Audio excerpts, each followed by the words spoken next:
Hi, this is Chef Deborah. Do you feel bored while staying at home? I know you feel bored.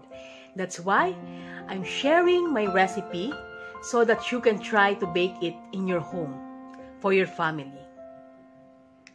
I believe that sharing is giving. I shared to you my very nice recipe for you to make it for your kids, for your family at home, or you can also use for your business someday. So I always share. I'm not keep it with me because I love every one of you. I'm not a selfish person. I always love to share what I have.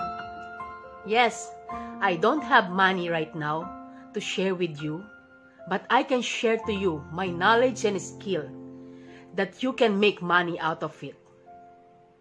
So, what you're waiting for? Come on, let's go. And let's start baking now a dinner roll. A very soft dinner roll and like a pillow. Let's go, guys. Let's go to the kitchen now.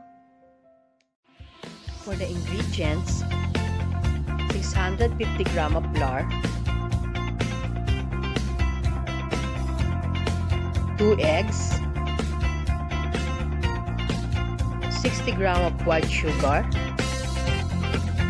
100 grams of butter,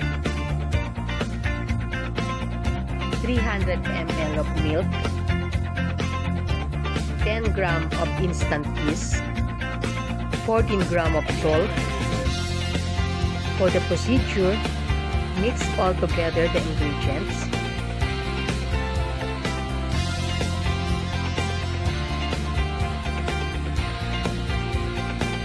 Mix with the hook attachment, or you can also knead the dough until it became smooth in texture.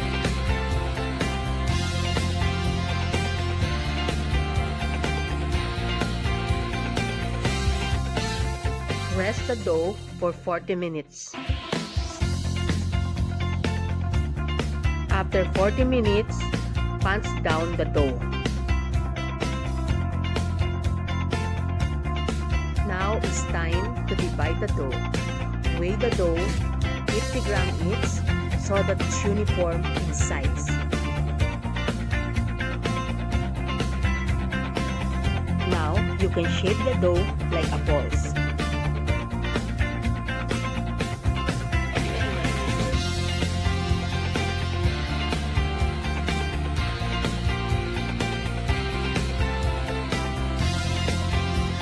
Rest for another 40 minutes.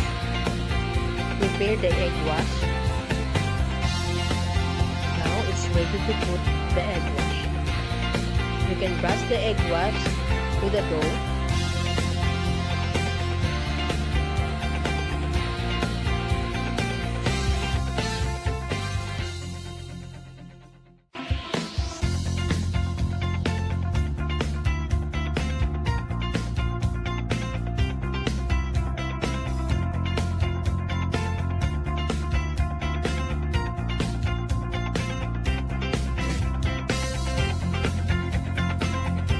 You can also add sesame seeds on top if you want.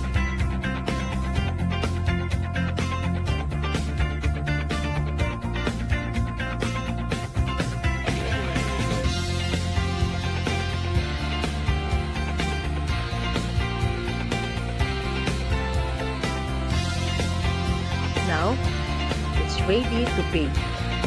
Bake at 180 degrees for 25 to 30 minutes.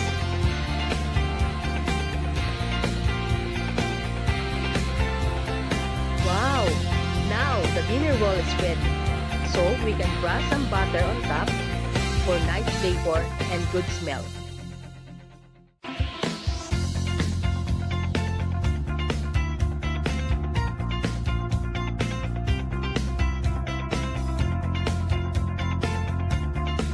I try to get one piece and let's see. See how soft is it? As you can see, very nice looking and very soft.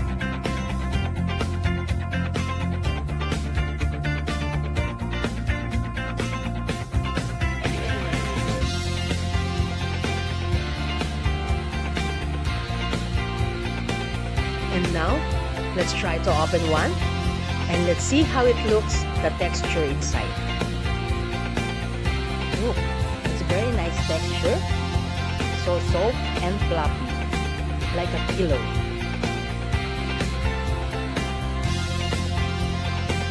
I hope you like this recipe. Subscribe to my YouTube channel and follow me in Instagram and Facebook. Thank you for watching and try it to bake in your home.